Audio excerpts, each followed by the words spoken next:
안녕하세요. 만나러 만나 TV 인사 올립니다. 오늘은요, 당신의 행동에 숨겨진 7가지 치명적인 죄, 그 중에서 탐욕편입니다. 탐욕에 관한 책은요, 셀 수 없이 서점에 많이 나와 있는 것으로 알고 있습니다.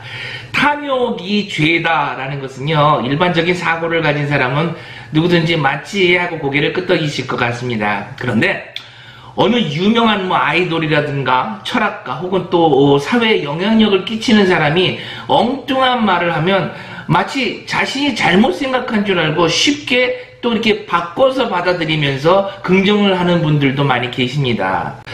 여러분은 워렌 버핏을 잘 아실 거예요. 그분의 명언집이라 그래가지고 또 여러 가지 말들을 기록해 놓은 것도 있습니다. 그 중에 이런 명언은 우리에게 아주 큰 감동을 주고 있죠. 재산의 1%를 쓴다고 더 행복해지지 않는다. 반면 나머지 99%로 다른 사람에게 엄청난 행복을 줄 수 있다. 실제로 이분은요, 많은 자선 사업을 해서 가난하고 어려운 사람들을 많이 돕는다고 알려져 있습니다. 감사한 일이죠. 하지만 이런 분들이 말을 잘못하면요, 뚜렷한 자아관이 없는 청소년 같은 이들이 어긋날 수 있다는 사실을 명심해야 합니다. 한번 보실래요?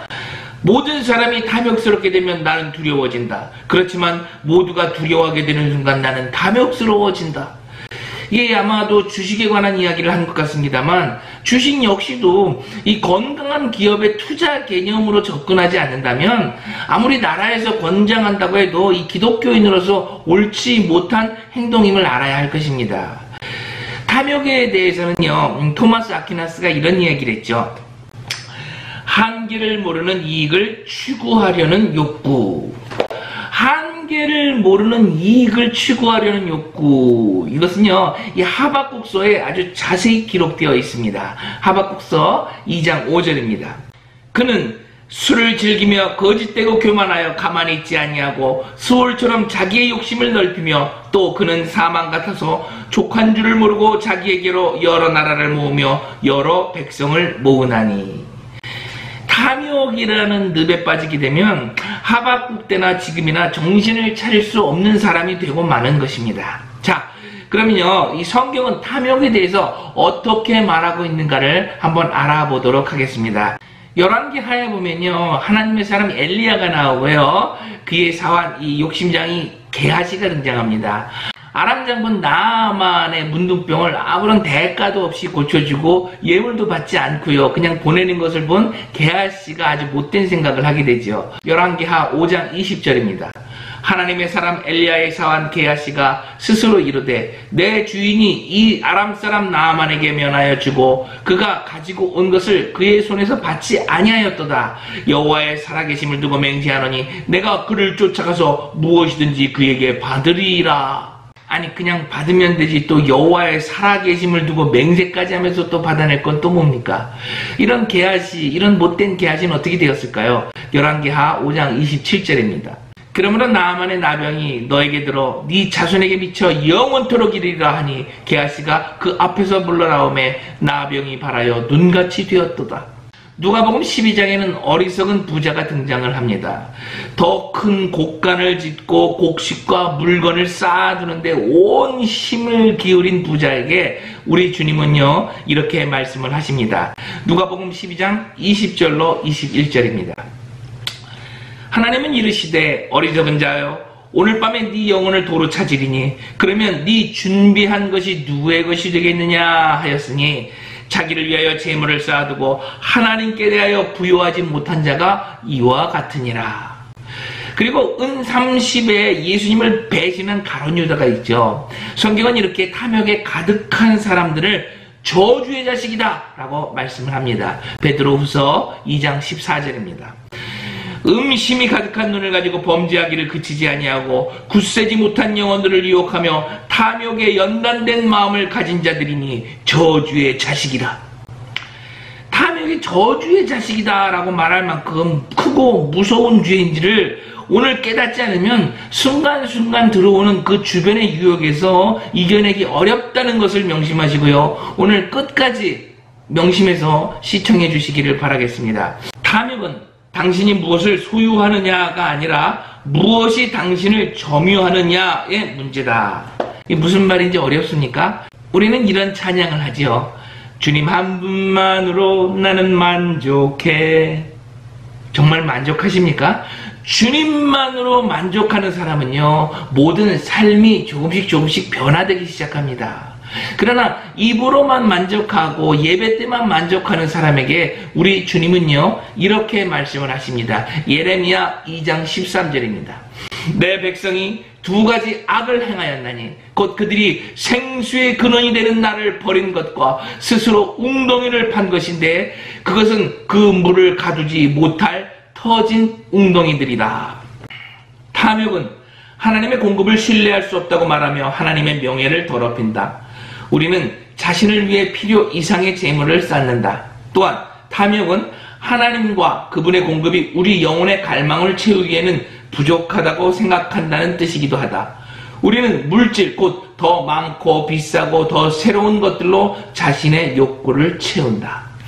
그래서 성경은 탐심을 우상숭배라고 하는 것입니다. 골로새서 3장 5절. 그러므로 땅에 있는 지체를 죽이라. 곧 음란과 부정과 사욕과 악한 정욕과 탐심이니 탐심은 우상숭배니라.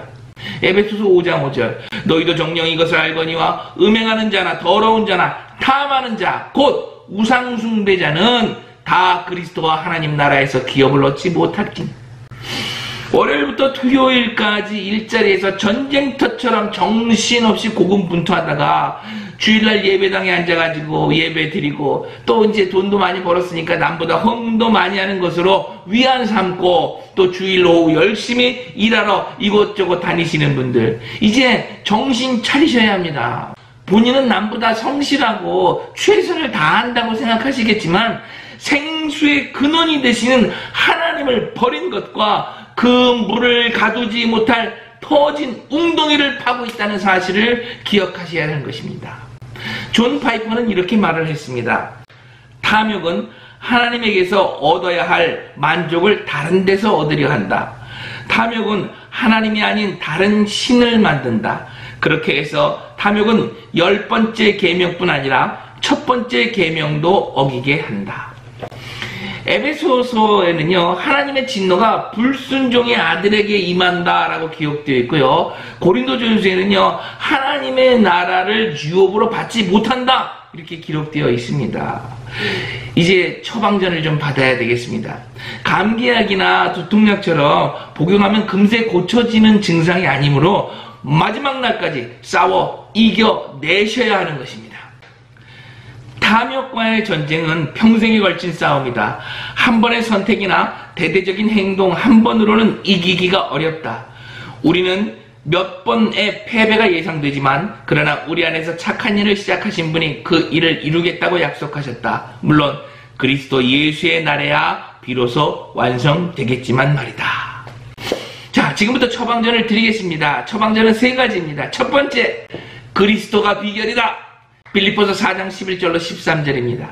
내가 궁핍함으로 말하는 것이 아니라 어떠한 형편에서든지 나는 자족하기를 배웠나니 나는 비천에 처할 줄도 알고 풍부에 처할 줄도 알아. 모든 일 곧 배부름과 배고픔과 풍부와 궁핍에도 처할 줄 아는 일체의 비결을 배웠노라. 내게 능력 주시는 자 안에서 내가 모든 것을 할 수 있느니라. 할렐루야. 좀 더 일하자, 조금 더 벌자 이러면서 이 세상 말로 안달 떨지 마시고요. 먹을 것과 입을 것이 있은 줄 족한 걸로 알아야 하는 것입니다. 아유, 나는 조금만 움직이면 돈이 보여. 그런데 어떻게 가만히 있을 수가 있어. 이런 분들 주변에 많이 보이시죠? 그게 문제라는 것입니다. 자꾸 움직이려고 하지 마시고요. 당신을 보시며 탄식하고 계시는 우리 주님을 바라보시기 바랍니다. 두 번째 처방전입니다. 믿음의 싸움을 싸우라. 디모데전서 6장 9절로 12절입니다. 부하려 하는 자들은 시험과 올무와 여러가지 어리석고 해로운 욕심에 떨어지나니 곧 사람으로 파멸과 멸망에 빠지게 되는 것이라. 돈을 사랑함이 일만하게 뿌리가 되나니 이것을 탐내는 자들은 미혹을 받아 믿음에서 떠나 많은 근심으로 자기를 찔렀도다. 오직 너 하나님의 사람아, 이것을 피하고 의와 경건과 믿음과 사랑과 인내와 온유를 따르며 믿음의 선한 싸움을 싸우라. 영생을 취하라. 이를 위하여 네가 부르심을 받았고 많은 증인 앞에서 선한 증언을 하였도다. 할렐루야. 세상의 것을 향해 꽉 쥐었던 두 주먹을 이제 살며시 펴보시기 바랍니다. 힘 빠진 두 팔에 하나님의 능력이 서서히 임하시는 것을 여러분은 느낄 수 있을 것입니다. 마지막 세 번째 처방전을 드립니다. 약속이 능력이다. 히브리서 13장 5절입니다. 돈을 사랑하지 말고 있는 바를 족한 줄 알라. 그가 친히 말씀하시기를 내가 결코 너희를 버리지 아니하고 너희를 떠나지 아니하리라 하셨느니라. 그리스도 안에 있는 만족으로 탐욕의 뿌리를 잘라낼 때 우리는 조금씩 해방되어 탐욕 대신 사랑을 완전히 꽃피울 수 있다. 하나님의 풍성한 은혜를 소유한 우리는 예수님이 나의 가장 큰 소유입니다 라고 고백하며 탐욕에 맞서야 한다. 여러분의 가장 큰 소유는 무엇입니까? 예수님은요, 밭에 숨겨진 보화입니다. 속히 돌아가셔서 여러분의 소유를 다 팔아서 그 밭을 사시기를 적극 추천드립니다. 할렐루야.